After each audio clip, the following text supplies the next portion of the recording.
سلام سلام البنات، واش راكم؟ نتمنى تكونوا كامل بخير. اليوم جيتكم بوصفه تاع البيتزا تاع المقله السائله غير بست مغارف وفي وقفه وراكي فريتيها. نروحوا نحكموا غيسيبيون ونروحوا للمقادير.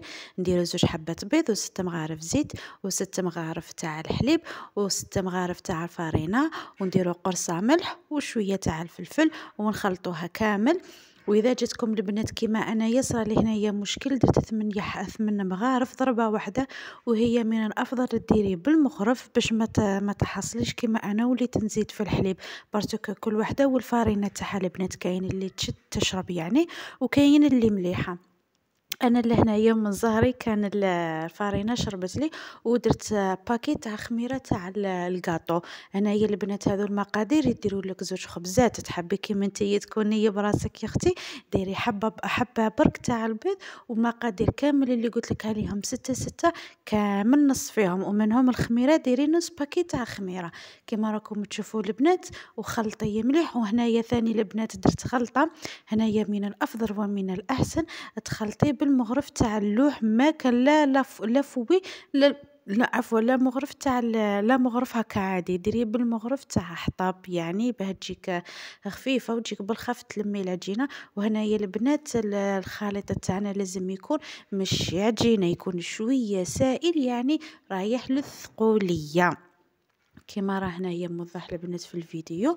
ايا البنات، ومن جهه وقت اخرى تكوني وجدتي هنايا لاصوص نتاعك اللي هي معروفه تاع بصل وطوماطيش، ودرت فيها مغرفه صغيره تاع طوماطيش المصبره وزوج سنينات ثوم وملح وفلفل كحل وفنجان صغير تاع الماء. ايا بعد تروحي تحكمي مقله وتكون بارده، وديري فيها زبده تطليها كامل المليح كما راه موضح في الفيديو. ومن بعد شوفوا البنات هذاك الخليط يعني جا ما راهي عجينه، ما راه خليط سائد، ما هو لا هو يعني شد روحه هكا ويكون ساهل باه تمشيها في المقله وتخدميها على شكل دائره كما يقولوا تتحفيها.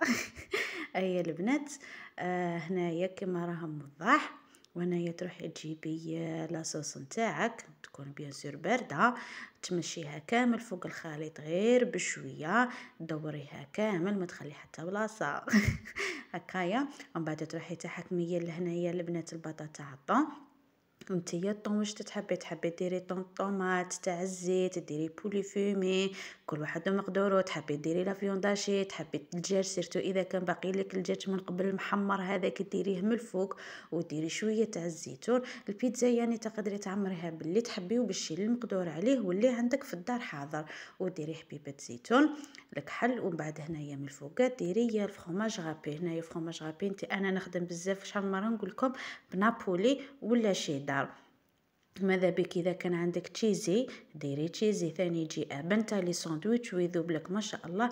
والبنات هنايا لازم تغطيها وتحطيها. شوفوا البنات المقله كي ما تكونش تلصق تجي هايله. هذيك الخبزه اللي وريتها لكم الاولى وهذه الثانيه. نتمنى البنات تدعموني وتشاركوني وتديروا لي جيم وابوني، ونتمنى تجربوا هذه الوصفه وتبحثوا لي وتقولوا لي البنات كيفاه جاتكم.